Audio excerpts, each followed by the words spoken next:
ಕಾಲದಲ್ಲಿ ಅದಕ್ಕೆ ಆಯಾ ಕೀರ್ತಿ ಗಮನಿಸಿದಂತೆ ನೀನು ಪ್ರಕಟಣ ಕರುಣಾರ್ಧ ಹೃದಯಿಯಾದಂತಹ ನಿನ್ನ ಒಂದಷ್ಟು ಗಮನವನ್ನು ಕಂಡಾಕ್ಷರದಲ್ಲೇ ನಮ್ಮ ಮನದ ಆತಂಕ ಭಯ ನಿವೃತ್ತಿಯಾದಲ್ಲಿ ಮಾತೃಭಾವದಿಂದ ನೀನು ಸಂಸೇವೆಯನ್ನು ಶ್ರದ್ಧೆಯಿಂದ ಪುತ್ರವತ್ತು ನಾವು ಪ್ರತಿಪಾದನೆಯನ್ನು ಈ ಕಾಲದಲ್ಲಿ ನಮ್ಮನ್ನು ಅನುಗ್ರಹಿಸುವುದಕ್ಕೆ ದಯಾಪೂರ್ಣೆಯಾದ ನೀನು ಮನಸ್ಸು ಮಾಡಿ ನಮ್ಮ ಎಲ್ಲ ಇತಿವೃತ್ತವನ್ನು ಅನುಗ್ರಹಿಸಬೇಕು, ಭವಿಷ್ಯವನ್ನು ಸೂಚಿಸಬೇಕು ಅಂತ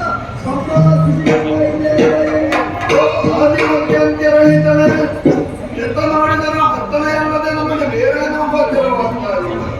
ಈ ನಮ್ಮಕ್ಕೆ ನಮ್ಮ ಮೂವರ ಸೃಷ್ಟಿಯಾಗಿದೆ. ನಮಗೆ ಜಿಜ್ಞಾಸೆ ಮೂಡಿ ಬಂದಿದೆ, ನಮಗೆ ಸೃಷ್ಟಿಗೆ ಕಾರಣ ಏನು ಅನ್ನೋದನ್ನು ಇನ್ನು ವಿಶ್ವೋತ್ತರವಾದ ನೀವೇ ನಮ್ಮ ಸೃಷ್ಟಿಗೆ ಕಾರಣೀಯವಾದನ್ನು ನಾವು ಅರ್ಥೈಸಿಕೊಂಡಿದ್ದೇವೆ.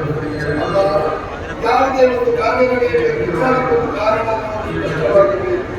ನಮ್ಮ ಸೃಷ್ಟಿಗೆ ಕಾರಣ ಏನು, ನಾವು ಮಾಡಬೇಕಾದ ಕರ್ತವ್ಯಗಳೇನು, ನಮಗೆ ಕರೆಯುವುದಕ್ಕೆ ಹೆಸರಿದೆ, ನಮಗೆ ಇರುವುದಕ್ಕೆ ಕ್ಷೇತ್ರವಿದೆ, ನಮಗೊಂದು ಗುಣವಿಶೇಷಣವಿದೆ.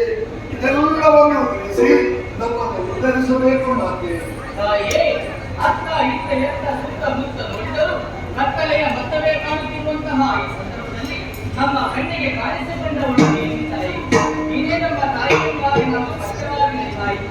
ಆದರೆ ನಮ್ಮಲ್ಲಿರುವಂತಹ ಅಜ್ಞಾನವೆನ್ನುವಂತಹ ಅಂಧಕಾರವನ್ನು ಹೋಗಲಾಡಿಸಿ ಸುಜ್ಞಾನದ ಮಾರ್ಗವನ್ನು ನೀನೇ ತೋರಬೇಕು, ನಮ್ಮನ್ನು ಬಳಸಬೇಕು.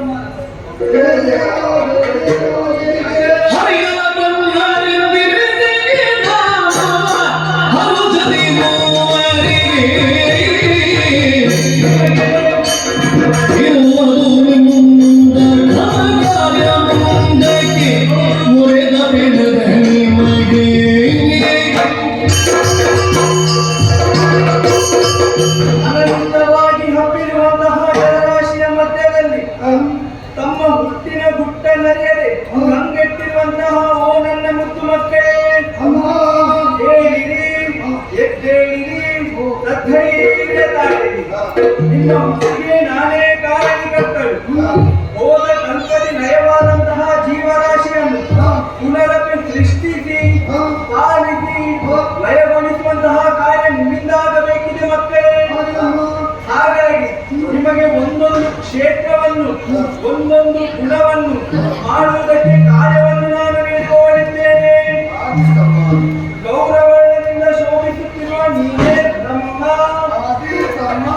ಯಾರದು ಗುಣವಂತನಾಗಿ ಸತ್ಯಲೋಕದಲ್ಲಿದ್ದು ಸೃಷ್ಟಿಯ ಕಾರ್ಯವನ್ನು ಮಾಡುತ್ತವಾ ಕಂದ.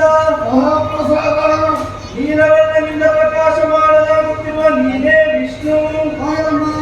ಸಾತ್ವಿಕ ಗುಣೋಪೇತನಾಗಿ ವೈಕುಂಠದಲ್ಲಿದ್ದು ಪಾಲನೆಯ ಕಾರ್ಯವನ್ನು ಮಾಡುತ್ತವಾ ಕಂದ. ಸ್ಫಟಿಕ ಸದೃಶನಾದ ನೀನೇ ಮಹೇಶ್ವರ. ಕೈಲಾಸದಲ್ಲಿದ್ದು ತಾಮಸ ಗುಣವಂತನಾಗಿ ದಯಗೊಳಿಸುವಂತಹ ಕಾರ್ಯವನ್ನು ಮಾಡುತ್ತವಾ ಕಂದ. ಹೋಗಿ ಮಕ್ಕಳೇ, ನೀವೆಲ್ಲರೂ ನಿಮ್ಮ ನಿಮ್ಮ ಕಾರ್ಯದಲ್ಲಿ ನಿರತರಾಗಿರಿ. ಕಾರ್ಯನಿರ್ವಾಹದಲ್ಲಿ ಕಷ್ಟವನ್ನು ಪರಿಹರಿಸಲಾಗಲಿಕ್ಕೆ ಏನು ಮಾಡಬೇಕು?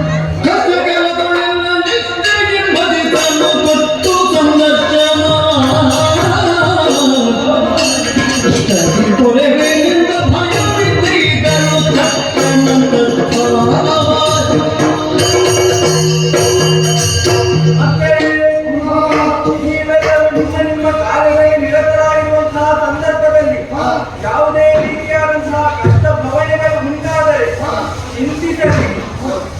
ನಿಷ್ಠೆಯಿಂದ ನನ್ನನ್ನು ಭಜಿಸಿದರೆ ವ್ಯಕ್ತರು ಅವ್ಯಕ್ತರಾಗಿ ಬಂದು ನಿಮ್ಮ ಕಷ್ಟವನ್ನು ನಾನು